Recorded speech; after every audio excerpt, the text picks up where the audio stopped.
السلام عليكم عشاق ومحبي الزعيم الهلالي السعودي أينما كنتم طابت أوقاتكم وأهلا ومرحبا بكم. ماركوس ليوناردو يدرس فسخ عقده رسميا مع الزعيم. وفي تفاصيل هذا الخبر، أكدت مصادر صحفية أن البرازيلي ماركوس ليوناردو محترف الهلال يفكر في فسخ عقده مع الفريق السعودي بعد فشل مفاوضة انتقاله إلى ساو باولو بنظام الإعارة لمدة 4 أشهر.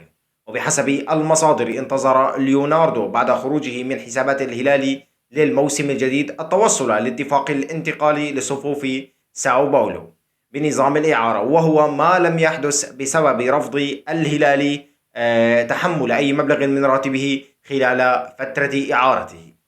وكشفت التقارير رغبة ليوناردو في مغادرة صفوف الهلال بعد إزالة اسمه من قائمة المحلية المشاركة هذا الموسم بمسابقة دوري روشن السعودي بعد تجاوزه السن القانوني.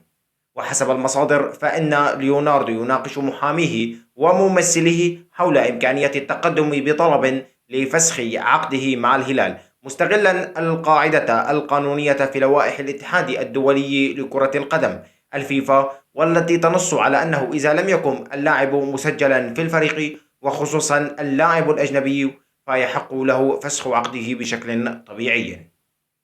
وأشارت المصادر إلى أن ممثلي ليوناردو يدرسون الأمر بعناية، وقد عاد اللاعب البرازيلي إلى التدريبات الجماعية للفريق بشكل طبيعي ملتزما باللوائح الداخلية للزعيم الآسيوي.